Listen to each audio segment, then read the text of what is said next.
कुठे गेला ह्याचा काही पत्ता लागला का तुम्हाला?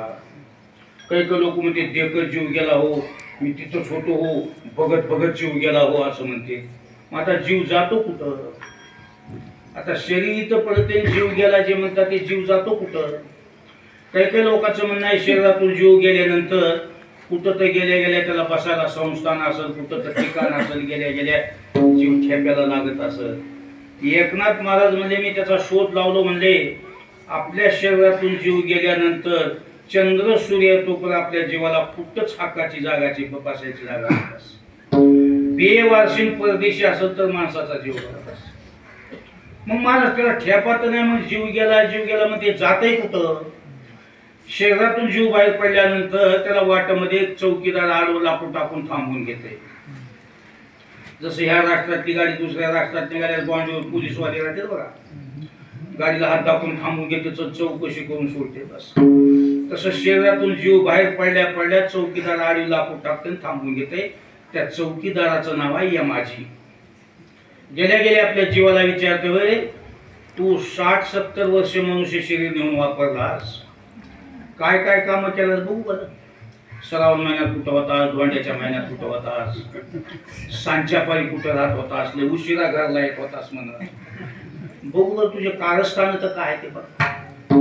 काय काय भानगडी केले त्या जन्मामध्ये, किती फुटाने आहेत की, किती काळा बाजार आहे की, किती लपले आहेत की, कुणा कुणाच्या कोऱ्या कागदावर कशा कशाच्या सह्या घेतल्यात की, कोण्या कोण्या शेजाऱ्याचे ढोले ढकलू ढकलू रान अलीकडे काढू काढू घेतले की. आता एक केलं नाही जन्मामध्ये तू बस. मग राईट फट फट फट तिथं त्याला विचारलं तुला बस. जन्मामध्ये तू जेवढे जे काम केलास ना त्याची अशी राईट यादी वाचून दाखवतोय. अमुक तारखेला जो तू काम केलास, असले गदळण वोंगळे काम करण्यासाठी तुला जन्म आम्ही दिला होता. त्या हाताखालच्या कारकुनला सांगतोय पापाच्या यादीमध्ये कलम लावून टाकत. हा त्या दिवशी मात्र एक भारी काम केलं बघा पुण्याचं तुम्ही. असे पुण्याचे काम केले, जन्म दिलेला बी शीन नसतंय, ते पुण्याची यादी टाकून दे बस. वंगळे काम एका कागदावर द्यायला लागतोय, चांगले काम एका कागद, त्याला आपण पुण्य म्हणतो, चांगल्याला वंगळ्याला पाप म्हणतो. असे राईट 2 कागद तयार करते. मग पापाचे किती झाले ह्याची बेरीज कर, पुण्याची किती झाली ह्याची बेरीज कर. मग दोन्हीची बेरीज करते, एका खाली एक आकडे टाकून वजाबाकी करते आणि शिल्लक राहील त्याच्यावर पुन्हा मुकदमा चलिते बस. हे सगळा फुटाणा मिटवायला, हिशेब मिटवायला 10-12 दिवस लागते म्हणा. म्हणून तर मेलेल्या माणसाचं जेवण जे 13 दिवसाला करते तर नाही, त्याचं कारणच आहे ते. का त्याचा बापच ठेप्याला लागत, त्याच्या अलीकडे जेवण करून तर त्याचा काय उपयोग? भलते फुटाणे केलेले, ह्याच्यातून ते वजा करा, त्याच्यातून ते वजा करा, राईट हिशेब देणार आणि त्याच्यानंतर त्यानं सांगणार एवढे फुटाणे एवढे आगाऊ कामं करून तू जन्मात केलास ना हो, आता तू मनुष्य जन्म वापरण्याच्या लायकीचा नाहीस. आता चंद्र सूर्य तू पण तुला माणसाचा जन्म नाही. 84 लाख जन्मामध्ये जा कडबा खाला पोट्यामध्ये बसा पाला पाचू लागा दिवस. आणि हे केलेल्या फुटाण्याची 10-12 दिवस. मग आता काय काय करते ती नावं सांगत बसतो. 28 प्रकारचं नर काय, कुंभपाक आहे, अशी. मला वाटतं ह्याची तुम्हाला कुणालाच कल्पना नाही देखील. माणूस मेल्यानंतर कसं होतंय काय नाही काहीच कल्पना नाही. पण आमच्यासारख्यानं सांगितलं तर तुमचा विश्वास एक बसत ना हो. आता आमच्यासारखं असं सांगू लागलं का नाही, म्हणते महाराज लोक मेले की यम घेऊन जाते, खरं काय की खोटं काय की. जर यम घेऊन गेले तर गेल्या गेल्या बसायला टाकतील, आथरायला टाकतील, बसा बसा म्हणते. तुम्ही तुमच्या घरी होती तेव्हा तुम्हाला चहाची सवय होती का म्हणते. पोलीस ठाण्यात गेल्यास कधी चहा मागितलेला दिसलाय का तुम्हाला गेल्या गेल्या? पोलीस ठाणं म्हणजे ती यमपूरची शाख आहे हो. मोठं ठाणं ती आहे, जागी जागी टाकलेलं हे जे ठाणे आहेत का नाही त्याची शाख आहे. म्हणून आमचे महाराज म्हणले बऱ्याचशा लोकांना पैशाच्या तालात, वयाच्या तालामध्ये, नवतरुणपणाच्या तालामध्ये शुद्ध राहील नाही. मी काय करालो, कसं करालो, किती लोकांना फसवलो, किती लोकांना धोके द्यालो, अजिबात तुम्हाला खुद नाही. पण करून करून तुमचा शक जर संपला आणि केलेल्या कामाची झडती जर सुरू झाली, 1-1 तास तुम्हाला सालासारखा जड जाणारे ध्यानाच्या अभ्यास. म्हणून तर आमचे महाराज म्हणायला लागलेत ना, विषयाचे सुख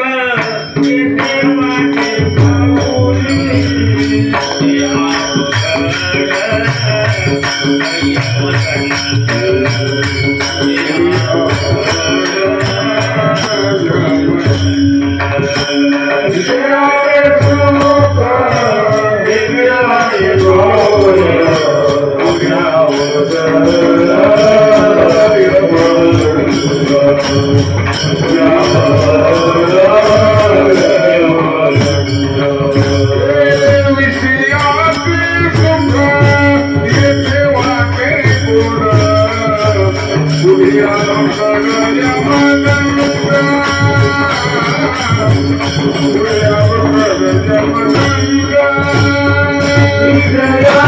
याची तुम्हाला सगळ्याला चौकशी याची तुम्हाला सगळ्या हिशोब द्यावा लागतो. तुमच्या मना एक मोकारच खातं चालले वाटत का काय सगळं भल्या माणसो 8 तास एसटी वापरली तर घरला जाताना ऑफिस मध्ये हिशेब देऊन जाते कंडक्टर. 8 घंटे वापरले वाहन तर हिशेब दिल्याशी घरला जाता येणार. 60-70 वर्ष दिवस तुम्ही वाहन वापरलेलं आहे हिशेब द्यावा लागतंय. वाग हो हिशेब द्यावा लागतंय. कशात बी हिशेब आहे. म्हणून तर महाराज म्हणजे झाडा देते वेळी इचकीतील दात. आता तुम्हाला करायला बरं वाटाले पण झाडा देताना हिशेब देताना दात इचकायची पाहिजे. मग आता जन्म कॅन्सल झाला 10-12 दिवस कष्टकरी आणि 84 चंद सूर्या तो भोगायची किरकिर असे कागदपत्रे ज्यावेळेस तयार होते अशा टायमाला पांडुरंगाचं ना अशा टायमाला देवाचं काम करत असत. तेव्हा तुझ कोण घालील पाठीशी घाशील भूमीशी वदनये. तापलेल्या फरशीवर पालथं टाकून जर ते लोक घासू लागले हे माणूस माझा आहे म्हणून कोणी तर त्याला जामीन घ्यावे लागेल का नाही. आज विचार करा साधी एखादी जर पोलीस केस झाली तुम्हाला तुमच्या व्यवहारातली माहिती सांगितली म्हणजे इकडे लगट लागते म्हणा एखाद्या माणसाने त्याचा गुन्हा केला जेलमध्ये गेलं मग इकडून एक माणूस जावा लागते. साहेबाला मग साहेब घडून एक घटना घडली म्हणजे नजर चुकीनं गुन्हा घडला पण माणूस माझा आहे केस घेऊन कोर्टामध्ये टाका आणि कायद्यानं काय होईल ते आम्ही शिक्षा बघू. आमची कुठे घ्यायची ती सही घ्या तुमचं काय ठरलेलं असेल ते देऊन सही करून घ्या. काय म्हणता तुम्ही कोण गेलेल्या माणसाला नाही काही करत असलं असं माणूस अडकल्यानंतर त्याला जाऊन सोडून आणणाऱ्याला काय म्हणता तुम्ही जामीनदार. आता साधी पोलीस केस जर झाली तर पुण्यात माणसानं जामीन घेतल्याची त्याची सुटका नाही. जन्मभर केलेल्या कुटाणाची तिथं जर तुमची खटकाखटकी झाली तर तिथं कोणी जामीन घ्यायला लागेल की नाही. अशा टायमाला फक्त पांडुरंग काम करू शकते. अशा टायमाला फक्त पांडुरंगाची गरज आहे. महाराज म्हणले नजर पोहोचल तिथवर जरी तुमचं गणगोत असेल तुमचं सरण पेटलं ऊब लागली बघ तुझं मग तिथं सगळे आंघोळ्या करायला लागला होते. तिथून पुढे कुणा संघ खेटावं लागलं कुणा संघ दोस्ताला करावं लागलं. अशा टायमाला फक्त पांडुरंगाशी देवाशी तुमची सुटका करायला जामीन घ्यायला कोणीच नाही. म्हणून शरण जाऊ दारा पांडुरंगा म्हणून पांडुरंगाला शरणागती करायची गरज आहे. आज तुम्हाला दुनिया जगदंब जरी भरली असेल पण तुमचा मृत्यू झाल्यानंतर खरा सोबती आणि खरा दोस्त खरा उपयोगाला पडणारा फक्त पांडुरंग. मानलं काय नाही मानलं काय मी तुम्हाला कल्पना द्यालो फक्त अशी वेळ आहे. बस कसं असतंय कोण्या ठिकाणी कोणाचा उपयोग होते कोण्या ठिकाणी कुणाचा उपयोग होते पण तो मरण पावल्यानंतर फक्त तुमच्या जीवाला पांडुरंगाचा उपयोग होतो. बस गो तुम्हाला कळावं म्हणून एका माणसाच्या घरी 1 कोटी रुपये होते पण घरी किरकिर झाली राग परदेशात निघून गेलं गेलं उठलं गेलं उसून. मला सांगा आता परदेशात गेल्यानंतर 1 कोटी रुपयाचा फायदा त्याला तिथे काय आहे का. मग त्याला पोट भरण्यासाठी उदरनिर्वाह करण्यासाठी तिथं जगण्यासाठी फक्त त्याच्याजवळ काही विद्या त्याच्या अंगात काही कला असली तरच कमाई होईल. म्हणजे घर सोडून रुसून निघालेल्या माणसाचा खरा उपयोगाला पडणारा खरा दोस्त कोण आहे फक्त तिची विद्या त्याची कला. कोणी गाडी चालवणार असेल कोणी कलाकार असेल त्याच्या कलेशिवाय दुनियामध्ये त्याला कोणी रुपये देऊ शकणार नाही.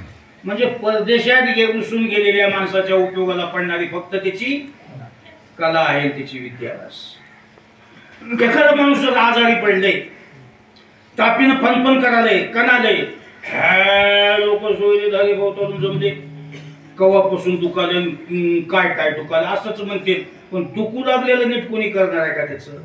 ते कणाले हे म्हणाले कवापासून झाले आणि काही तर म्हणते झाला गाडीचा टाइम चला.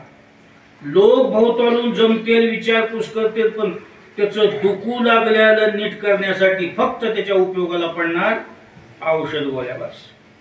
जगात मादभर जरी लोक आले तर त्याचं दुखणं नीट करणार कोण? फक्त औषध गोळ्या.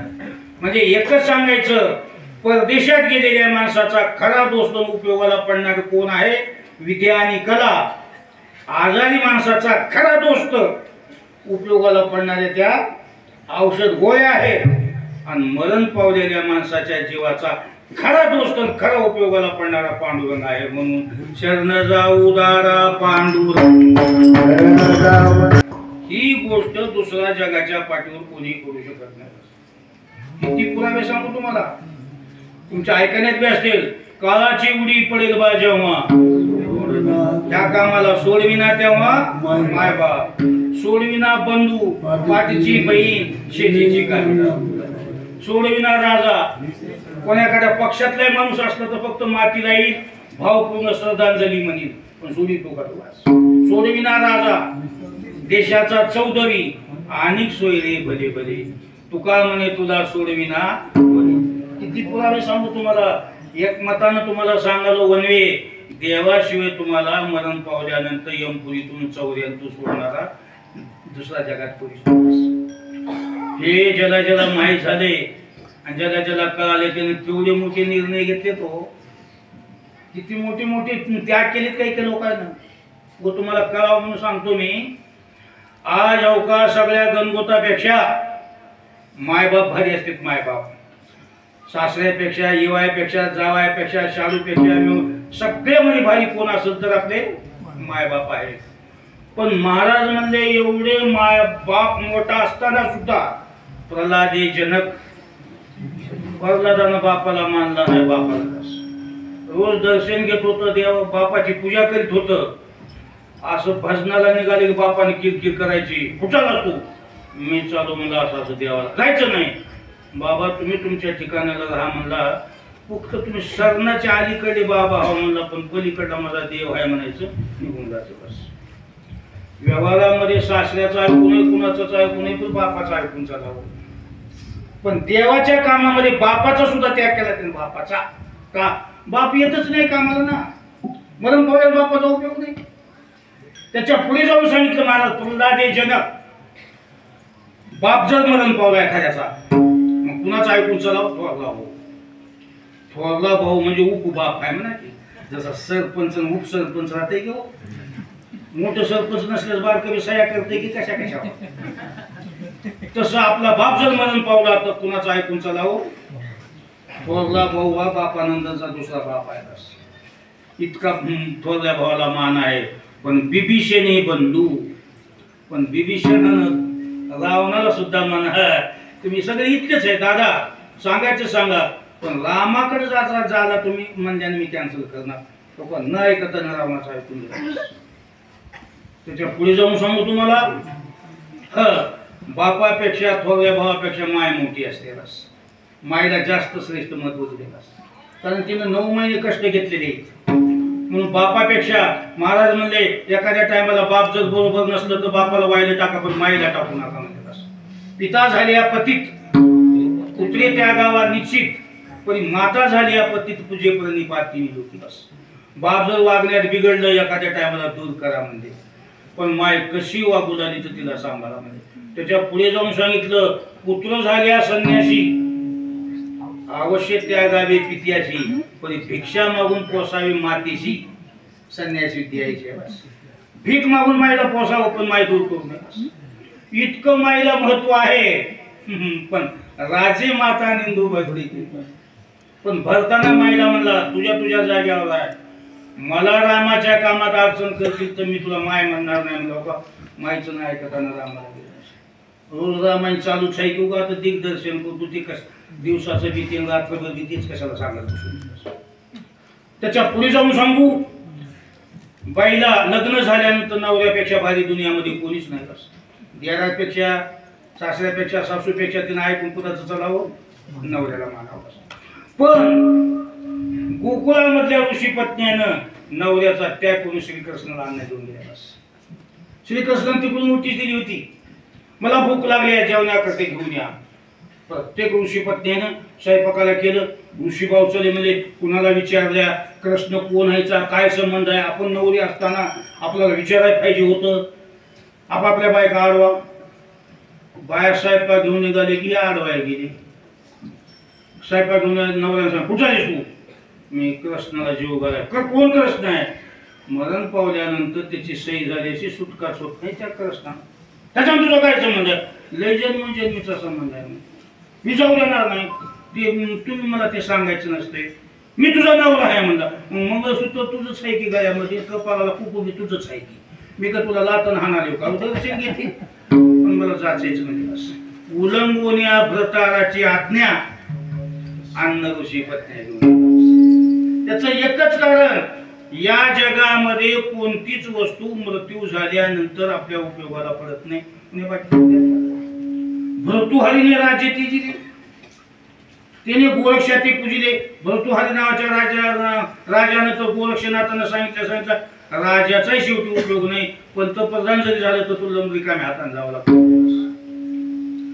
एवढे मोठे निर्णय घेतले का. देवा वाचून तुमची चंद्र सूर्य तोपर्यंत यमाच्या कचाट्यातून सुटका नाही. म्हणून तुकाराम महाराजांनी सांगितलं कडे हो महत्वाचं काम असेल तर शरण जाऊ दारा मग ते कस काय एवढं लोंबार आमच्या मागं कस काय लागले. एवढे दादा काका मामा तात्या भाऊजी दाजी ते सब पैसे के भाई अपना साथी नाही बोला. सगळे दाम आम्हाला आपल्या मराठी. कोणी कुणाचं खरं प्रेम नाही. कुणाचं कुणाला पोका नाही. सब पैसे के भाई अपना साथी नाही. आपल्याजवळ दाम झालं की कोणी आपल्याजवळ येणार.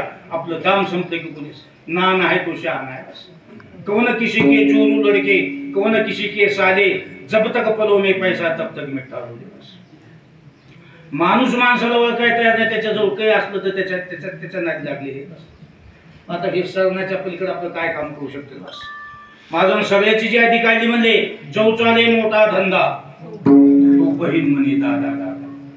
बहीण खरंच भावात बहीण करते. सणावाराला निवडलं बोलवणी कोरल्यानंतर बापाचं भावाचं गाणं गात्या. भाऊ माझा असा आहे भाऊ माझा तसा आहे. माझ्या दादासारखं कोणतंच नाही. आणि दादा इतका माणूसच सांग कवा बोलवणीला आले.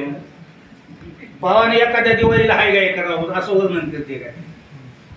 एखाद्या बाईने विचारावं कसं काय दिवाळीला गेलीच नाहीस. भावाची काही अडचण असं म्हणावं का. काय राहिले मायला मधी चटखराटा करून झोपाटा लागली. एक का सणाला नाही नेलं तर तिने मायला झोपाटा लावला. आणि ते काय भावाच्या सणाला बोली टाकते.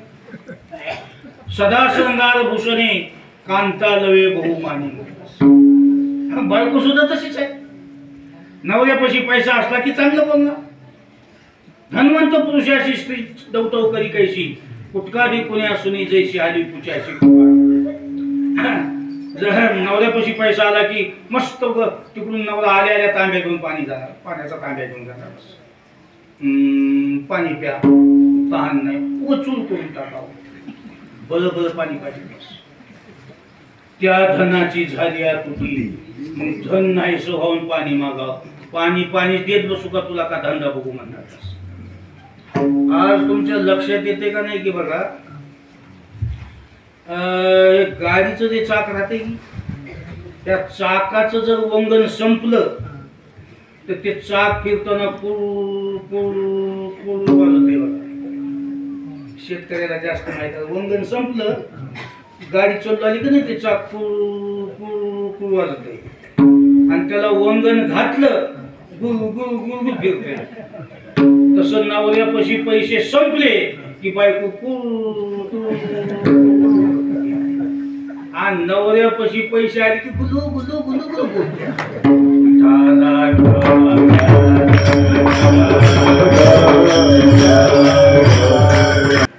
आपणासाठी नाही कोणी. महाराज त्याच्या पुढून सांगितलं घरातले तर तसेच आहेत पण कोणते नाते बोलते जरी असली तरी सोयरे दायरे संपत्तीचे नाही तो देवा नाही.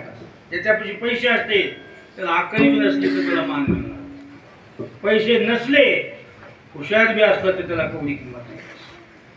कारण हे सगळे जे आहेत आपल्यासाठी बसले नाही ते त्याच्या स्वार्थासाठी बसले. हो, फक्त निर्वाणाच्या टायमाला फक्त काम करणारा देव, बाकी सगळे तसेच आहेत.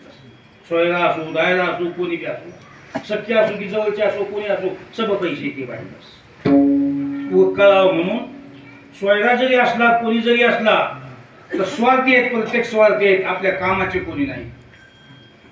एक जणांना मुलीला चांगलं घर बघून दिलं होतं, पण पुढे तिचे दिवस बेकार लागले. बाप मरून गेलं, माहेरात फक्त भाऊ एकटा होता, भाऊजाई होती, भयानक श्रीमंती माहेरची. पण लग्न झाल्यानंतर घसरत घसरत घर घसरलं, आणायला मोठं झालं. मग एके दिवशी बसल्या बसल्या नवऱ्याला म्हणाली, माहेर श्रीमंत आहे, भाऊ माझा चांगला श्रीमंत आहे, व आता इकडे बंद बंद करून उपाशी मारण्यापेक्षा चला माझ्या माहेरला जाऊन जाऊ भावाच्या आश्रयानं. हो दरिद्री होतं पण हुशार होतं. म्हणला सोयऱ्या धायऱ्यामध्ये आपलं पोझिशन टाईट असल्या जावं लागतं. म्हणला असलं दिवाला निघाल्या सोयऱ्याकडे जावं नाही. सोयरा आपल्याला कोणीच विचारित नसते. म्हणलं आपल्या अवकाळ असली, म्हणला कपडे असले, घर असलं जाऊ नये. हुशार होतं पण बाई जरा कट करून लागली, आहे माझ्या भावानं चलत चलत काही दिलं तर दरिद्री दूर होईल, असं होईल, तसं होईल, तसं होईल म्हणून सांगू लागली.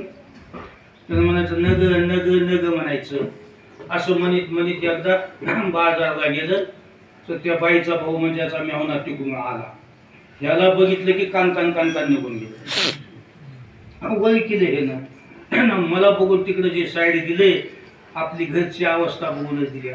तरी बायकोला म्हणला तुझ्या भावाची गाठ पडली होती म्हणला मला बाजारामध्ये, पण मला बघून नाही बघितल्यासारखं करून तिकडे गेला. म्हणजे त्याच्या घरला गेल्यास आपलं काय विचार नाही, नाही त्याला वर काल नसता, तसं नाही माझा भाऊ, तसा नाही. भलतीच किरकिर लावली, चल म्हणून गेली घेऊन जातात. त्याच्या मनात नव्हतं, पण भाऊ श्रीमंत आहे, दीड काही तर आपल्याला तसं कसं करेल गेलो.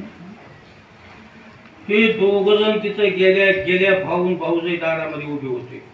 भाऊजाई घरामध्ये गेले, भाऊ पाठी मागून असं बाहेर मध्ये गेलं. हे आले दारात उभा टाकले, कोणी बसावी म्हणा, कोणी पाणी देईना. दिवस मावळायला गेलेला.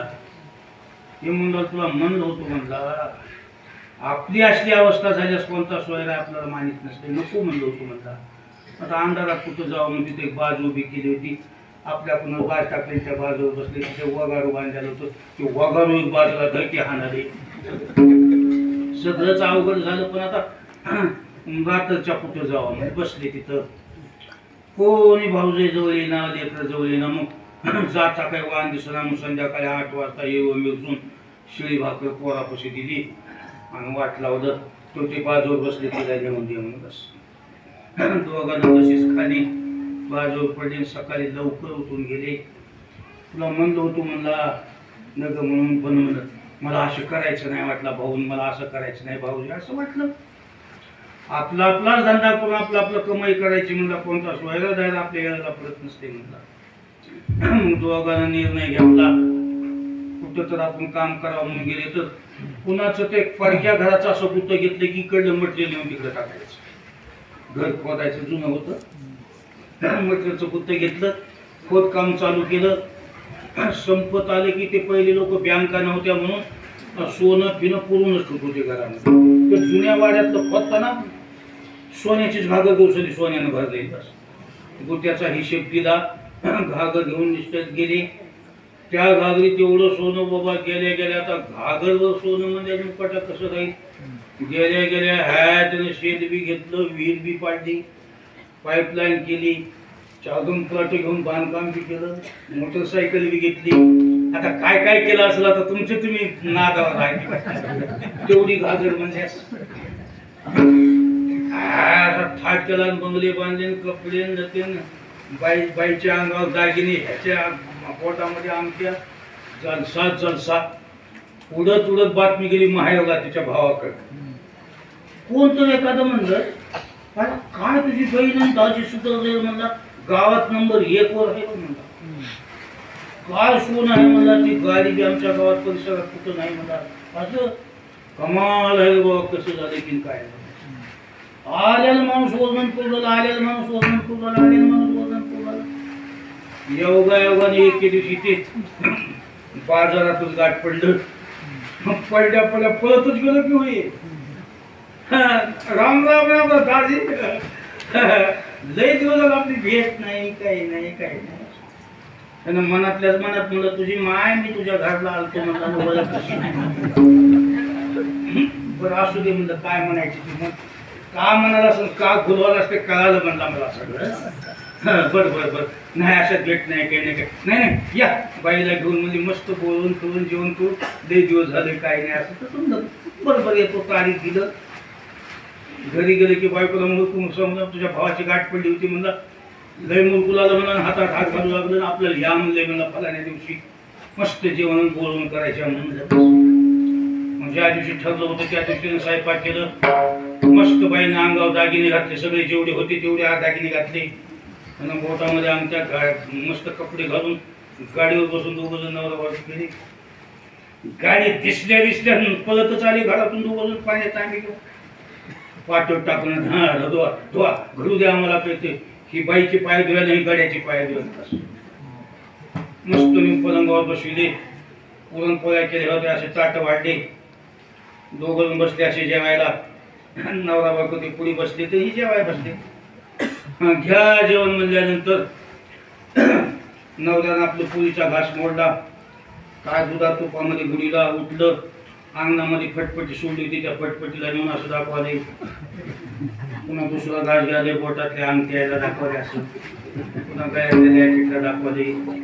बाईने बी पुरीचा घास मोडला दुधात गुडीला गळ्यातल्या बोर मारीला दाखवल्या कानातल्या झुमक्याला दाखवल्या. जेवणाचा माहिती दाजी स्वयंपाक आम्ही तुमच्यासाठी एवढा चांगला केला तुम्ही असं कसं करायला म्हणला. भाऊजी हे स्वयंपाक फटफटीचा आणि अंगठ्याचाच आहे म्हणला आमचा स्वयंपाक न हो म्हणला. आणि बाई तुम्ही जेवायचं सुन तसं कसं काय वहिनी म्हणली की जे पोळ्या केल्यात का नाही माझ्या बोरमाळी म्हणून झुमक्यामुळं सायता म्हणले आम्ही आलताव मागताव हिरो मिरचू होतं म्हणजे शिळी बाकर होती आम्हाला.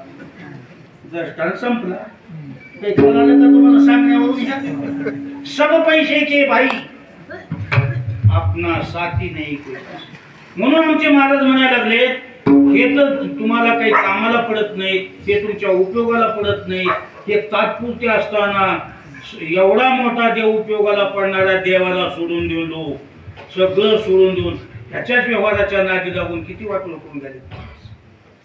आज प्रत्येक माणूस मला म्हणते फुरसूट कुठं आहे जमना माझ्या मागला चांड आहे असं जे म्हणाले तुम्ही ह्या व्यवहाराच्या नादी लागूनच.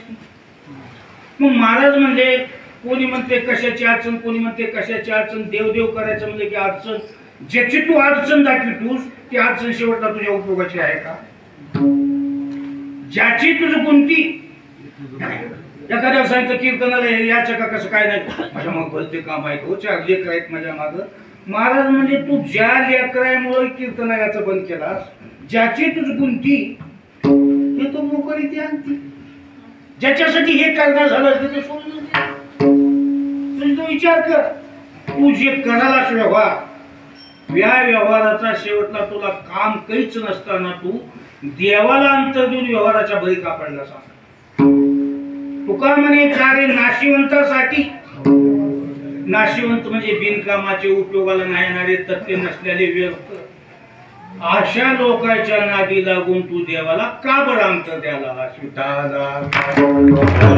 पेक्षा भारी आहेत का बघा.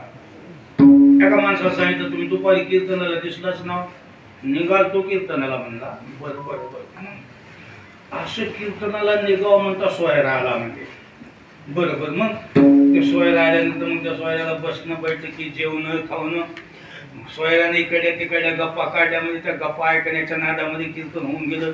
मग आता ते तसल्या सोयऱ्याला सोडून कीर्तनाला यावं का म्हणजे तसल्या म्हणजे तुझं सरण पेटलं की घे बघून घेऊन तुझं तुझं म्हणते तसल्या सोयऱ्याला सोडून कीर्तनाला यावं का म्हणजे ज्या सोयऱ्याच्या नादी लागून तू देवदेव गमिलास ते सोयरा देवापेक्षा काम तुझं करणार आहे का. त्यालाच म्हणले ज्याची तुझ गुंती हे तू मोकळी ती आणती ज्याच्यात तू गुंतलास कोणती बी गोष्ट करणे आपल्या उपयोगाची राहू तिच्या नादी लागावं माणसाने. आज हो सगळी दुनिया कुठे महाराज म्हणले ना एक देव आहे खरा एक माई फसा फक्त त्याचा शेवटला आपल्याला काहीच उपयोग होणार नाही. जमला भिंतीवर लावलेले फोटो नुसत्या बघायच्याच असत्यात, पण कोणती उचलून आपल्या कामाला पडणार नाही. रात्रीच्या जरी पोरं चोर मारवले ते एक फोटो उचलून त्याचा आणायचं लागणार नाही. तसं यमाना गळ्याला फासा टाकल्यानंतर ते सगळे चित्र आहेत बघणारे आपल्याकडे, कोणी आपल्या कामाला. एवढं तुला भयानक मान असताना देवासंगत असताना करायचं तुम्ही हिच्या का नादी लागला. ज्या तुका म्हणे कार बाबा कशाचं. आज मला सांगू, देव खरा आहे, पक्का आहे आणि परमनंट आहे. परमनंट म्हणजे पक्का. दुनिया खोटी आहे, तात्पुरती आहे आणि टेम्परवारी. मग टेम्परवारी दुनियाच्या नादी लागून परमनंट देवाला तुम्ही जर दूर करसाल, आनंदानं जगताल का ना. पुन्हा कुणाच्या नादी लावा तो पक्का माणूस लावा लागतो. उपलानी माणसाच्या कधी नादी लागून जीवन सक्सेस नाही. या जगामध्ये पक्का खरा देव आहे, त्याला सोडला तुम्ही उपलन दुनियाच्या मध्ये.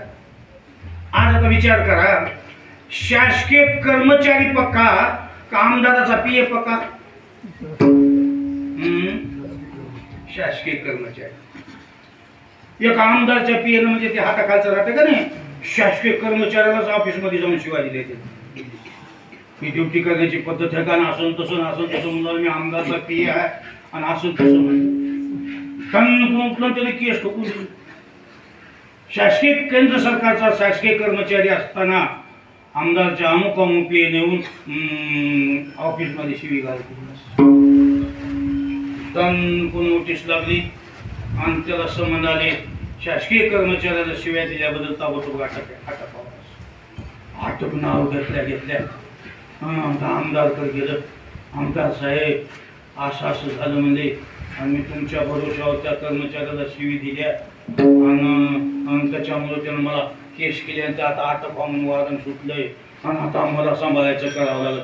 आमदारनं सांगितलं मजेच आता 2 महिने राहिले तर पुन्हा येतो का नाही की मीच पक्का नाही तर आता तुला कसं करू का. तिकडं त्याला एक जणांनी सांगितलं कशाला त्याला ऑफिसमध्ये शिवाय दिलास म्हणला. मी आमदारचा पीए आहे म्हणला. आमदारचा पीए जरी असला तर त्यानं म्हणला मी 35 वर्षापासून केंद्र सरकारची नोकरी करतोय म्हणला.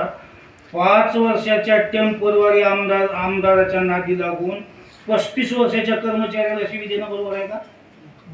कशाबद्दल पुरावे सांगाल तुमच्या लक्षात आले काय. पक्का कोण आहे. आज शासकीय कर्मचाऱ्याला टेम्परवारी आमदारच्या शिवी दिल्यानंतर हे जगल का. चौकाहीची केस बोर्डावर आली आणि आमदारकी गेली.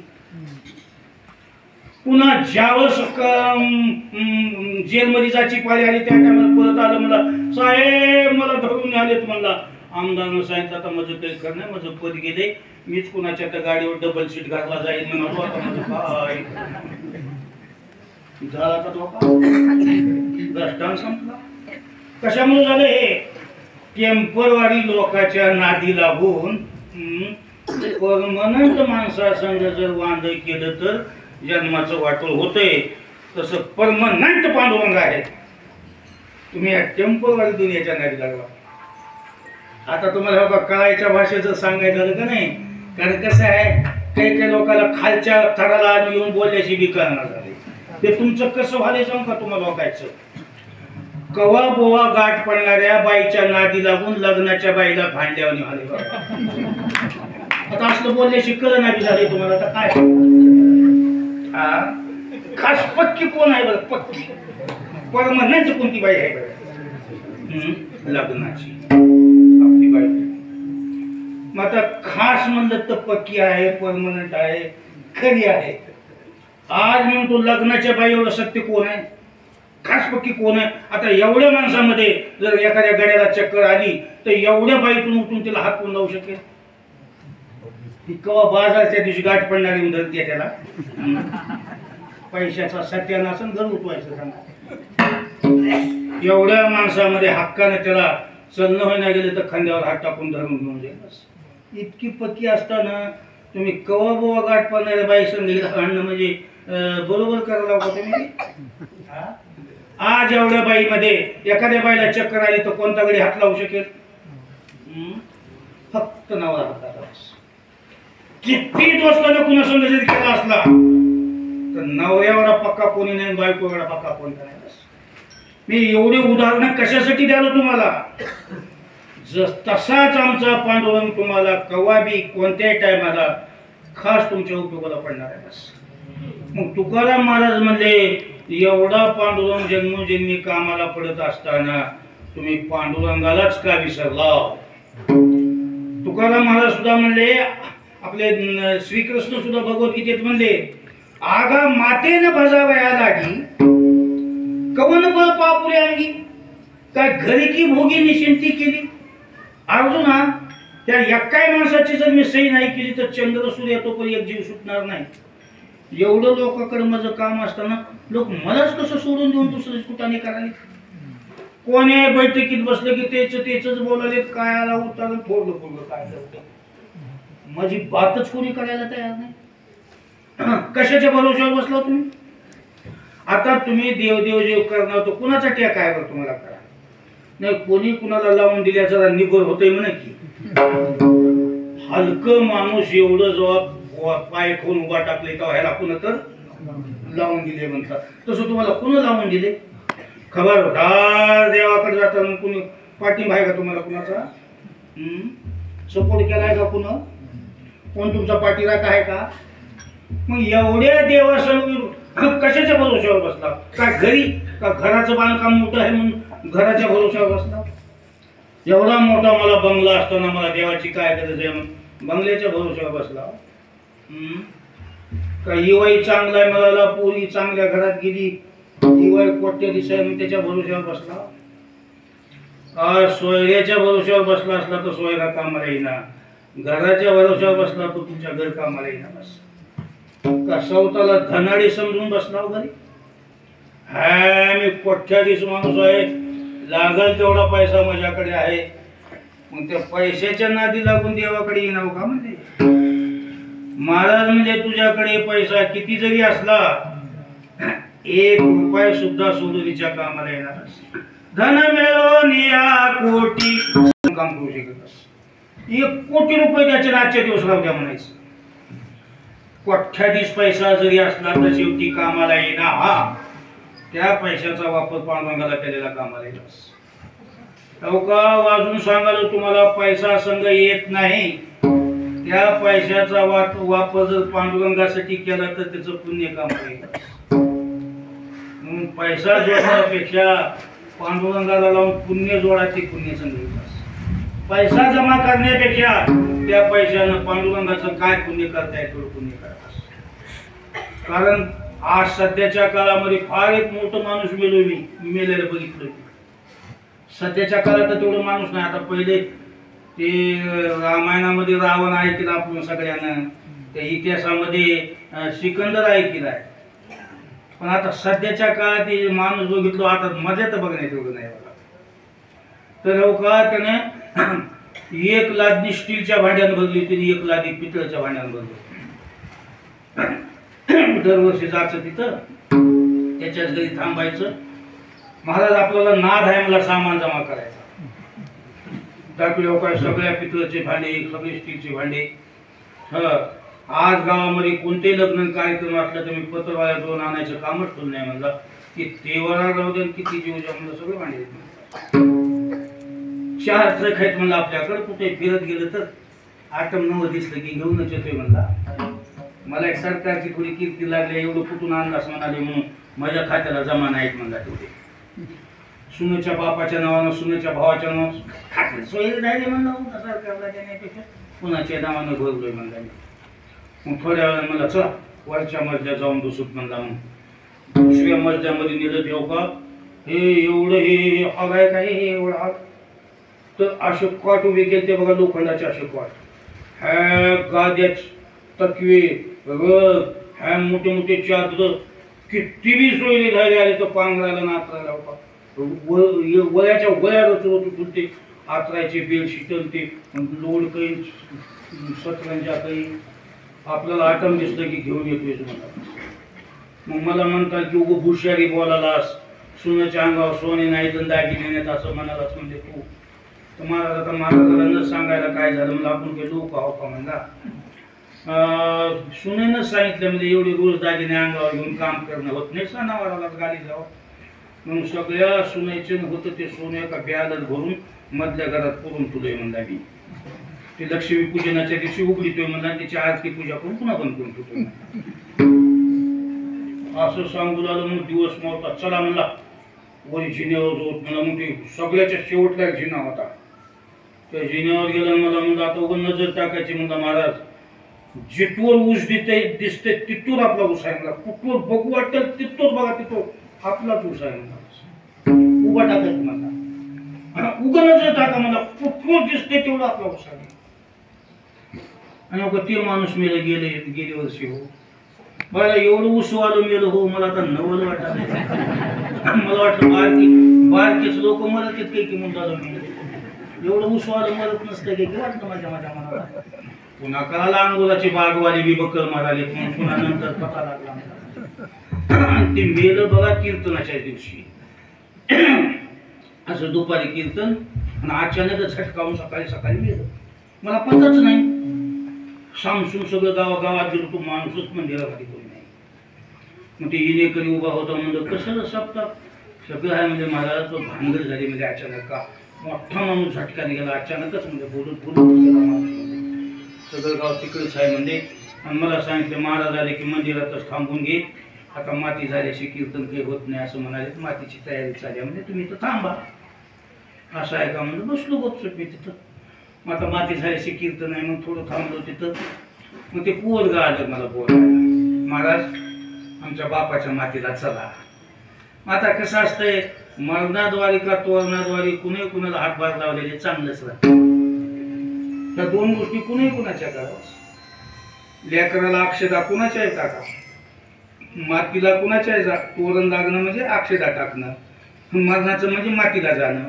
त्या दोन गोष्टी कुणाच्या आहे कुणा करावं अक्षदा कुणाच्या होती टाकावं त्याच्यानं माझं जमत नाही म्हणला जीवू नको अक्षदा टाक एखाद्याचं जर तुमचं जमत नसलं लेकरावर अक्षदा टाका जीवू नका पुण्य होते बस मातीला कुणाच्या बी जा कडून सैविल्याला काय हो आता काय उठून मारतंय का तुला बस झालास त्या दोन गोष्टी कुणाच्या कुणा करावास मग आता आम्ही बी तसंच म्हणतो आता एखाद्यानं जरा मला सांगितलं महाराज नवरा नवरीला दोघाला माळ आहे म्हणते आपल्या संप्रदायाचे आणि चला अक्षदा टाकायला आता आपल्या मग गडबड नाही बोलवाय बी आले माणसे संप्रदायाच्या खुशाल अक्षदा टाकावं मालकरी माणूस मेला म्हणजे महाराज मातीला जा खुशाल जावस आता आपल्या मग गडबड नव्हती बोलवाय बी आले चला म्हणजे निघालो मला दुसरी कुमकुमी होती हो गरीबाची तर माती कवाय बघितल्या दामवाल्याची माती कसली राहते बघा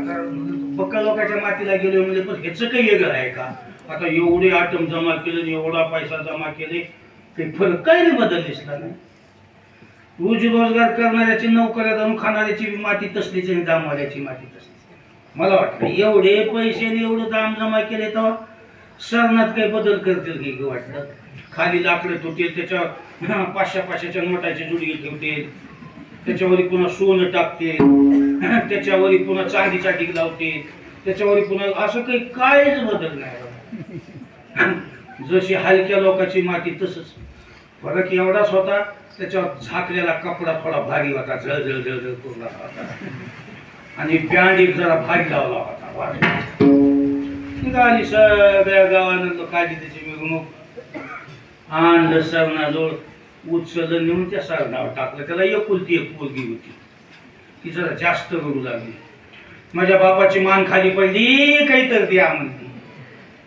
माझ्या मनानं बक्कल आटम जमा करून तुला एखादी गाडीची वळकटी आणून देतील कोणी एखादा लोड आणून देतील कोणी चार बक्कल केले न कराय काय झालं म्हणजे भलते नंबरी माग राहिले माझ्या बापाची मान खाली पडली काहीतरी द्या म्हणल्या हे एक जणांना असलं लिंबाचं खोड आणलं मान खाली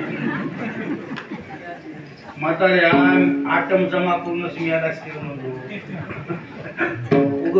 खालकी तर गाडी कोणी वळकटी करून द्यावं का नाही आज हो का कसल्या माणसाला रडू यासारखी गोष्ट आहे स्टीलच्या भांड्यानं पितळेच्या भांड्यानं लाडण्या भरल्या होत्या खापराच्या गाडीवर गावाच्या बाहेर काढलं बघा. एक कळशी तर द्यावा का नाही त्याच्यात जुनी झालेली तर हो. एवढे मातबर पलंग त्याने ढीग लावला होता. कुठं हलकी लाकडाची ताटी करून त्याला गावाच्या बाहेर काढून दिलं. किती भीषण अवस्था आहे, किती अवघड करायची अवस्था. आता इकडं पद्धत आहे का नाही बघा. काही काही भागामध्ये मी बघितलो, माणूस जर एखादं पलंगावरून बाजू जर जीव मरू लागलं तर त्याला खाली टाकते. आता अर्ध्या घंट्याला मरत आहे. बाजूवर असलं किंवा पलंगावर असलं तर वरी मरू देत नाही, खाली टाकून देते. हाय काय इकडं तसलं? म्हणजे कुठं काही असेल नसेल म्हणा, आहे ना इकडं. मग त्याला वरी का मरू देत नाही, म्हणून खाली का टाकते. ते कसं आहे, पलंगावर अगर बाजव जर नेलं तर ते पलंगण बाद होत्या, महागड्याला वापरता येत नाही. मग हेच कटलं तर कटलं पलंग तर आपल्या उपयोगाला पाहिजे. मरण्याच्या आधीच खाली टाकून नुसतं पोटात काढ बघा महाराज. तेच महाराज म्हणजे एवढा जमाव करून करून करून शेवटी काय हाती लागलं सांग. निमित्ताचा धनी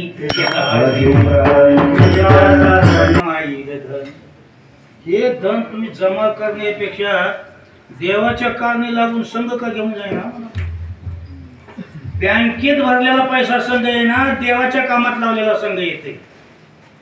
मग त्याच्यासाठी आम्ही सांगालो तुम्हाला, त्या पैशाला सांभाळीत बसण्यापेक्षा, त्या पैशाच्या नादी लागून जीवन बर्बाद करण्यापेक्षा देवाला लावून देव जोडण्याच्या नादी लागा. का देवाबद्दलचं तुम्हाला सांगायचं ना, शेवटला अंतकाळीचा सोयरान तुका म्हणे विठू खरा. खरा म्हणलं तर बैमानी करणार नाही, लबाडी करणार नाही, चकली देणार नाही, उशिरा येणार नाही. तुझा जीव गेला की तुझ्या ताटीच्या संगच राहते. खूप देवण्याला काही अडचण येते का. सगळे सरण तुटून वापस येते, पण सरण जर देतो तिथे थांबते का. त्याला काही यमपुरीची अडचण येईल, 84ची अडचण येईल का, त्यांना मला जीव लावलाय बस.